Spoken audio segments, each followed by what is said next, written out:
So I think सबसे पहला benefit तो मैं ये बोलूँगी कि लोगों की adaptability and acceptability towards telemedicine वो बहुत बढ़ गई है after COVID, because everybody wanted to stay away from hospitals, right? किसी को भी शौक नहीं था, इवन डॉक्टर्स को भी शौक नहीं हो रहा था हॉस्पिटल्स जाने का, because everybody was so scared of course. That Yeah. Virus. और जो लोग पहले टेलीमेडिसिन को समझते थे इससे क्या इलाज होगा, और जब तक डॉक्टर अपना स्टेथोस्कोप ना रख ले, जब तक हाथ ना लगा ले, तब तक उसको क्या पता लगना है, राइट? यही यही मैं हमेशा सुनती थी लोगों से। Yeah. And after that peoples बिल्कुल एक जो थॉट प्रोसेस है वो चेंज हो गया, और वो एक्सेप्टेबिलिटी आ गई, और उन सबको समझ आना शुरू हो गया कि इट्स फाइन। आप फ़ोन पे भी बात करके, फ़ोन पे अगर मैं आपको कहूँ, मेरे आधे से ज़्यादा रिश्तेदार और friends, they speak to me on phone, there is no video call even, right? Even कभी ऐसा होता है कि अगर स्किन प्रॉब्लम है तो आई टेल देम जब तक पिक्चर नहीं भेजोगे मैं नहीं कर सकती, so they send me pictures. So when आपके रिश्तेदार और फ्रेंड्स जो अगर डॉक्टर्स हो, आप उनसे इजीली बात करके अपना इलाज कर लेते हैं, तो why not a professional doctor जो कि जो है Yeah. अपनी क्लिनिक ऑनलाइन रखना चाहता है। So I think covid help that a lot. And आपने देखा होगा बहुत सारी जो टेलीमेडिसिन ऑर्गेनाइजेशंस हैं, they boomed during this whole era, covid era. और जब लोगों की एक्सेप्टेबिलिटी आ गई, लोगों ने ज़ाहिर है वो ऐप्स डाउनलोड करनी शुरू कर दी, उन हेल्पलाइंस पे कॉल करनी शुरू कर दी। और वही जो चीज़ आपने कही थी कि हम एक डॉक्टर के पास जाते हैं, हमारी वो एक फैमिली डॉक्टर होता है, और आप बचपन से जवानी तक उन्हीं के पास जा रहे होते हैं। So exactly that was there.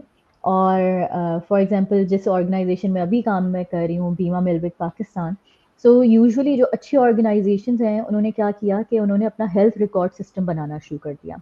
जैसे आपने देखा होगा, आपकी एक फ़ाइल होती है जब आप क्लिनिक में जाते हैं, डॉक्टर अपने पास लिखते हैं, और जब आप नेक्स्ट टाइम जाती हैं तो उनके पास सारी चीज़ें लिखी होती हैं। सो अब ये इलेक्ट्रॉनिकली लोगों ने अपने पास रिकॉर्ड बनाने शुरू कर दिया। और उससे ये होता था कि अगर आज आपने मुझसे बात की है राबिया, और अगर आप मुझसे 3 महीने बाद बात करती हैं, तो आई वुड नो कि where we left 2 months back. ठीक है? सो ये वाली चीज़ ने फ़ायदा ये किया कि वो रिकॉर्ड मेंटेन है, और कंटिन्यूटी ऑफ केयर जो है, वो फिर रहने लग गई।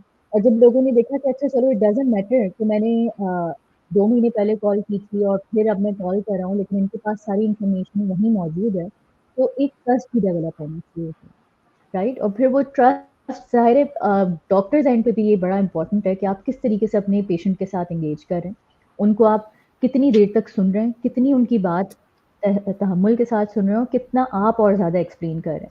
क्योंकि बहुत सारी दफ़ा ये होता है कि आपकी क्लिनिक की जो कंसल्टेशन है, वो 10 मिनट्स में एंड हो जाती है, 7 मिनट्स में एंड हो जाती है। But a tele-consultation usually is longer than that, or it should be longer than that, because जब आप क्लिनिक में नहीं है तो obviously you can't see your patient. आप बहुत सारी बॉडी लैंग्वेज से जो चीज़ असेस कर लेते थे, वो अब आपने सिर्फ आवाज़ से या आपकी पिक्चर के साथ या वीडियो के साथ आपने असेस करनी है। तो you need to give more time to observe your patient, और you need more time to build that rapport with your patient. और इसके अंदर थोड़ा टाइम लगता है। ऑफ कोर्स जो फर्स्ट कॉल है, it takes a lot of more time than the next one.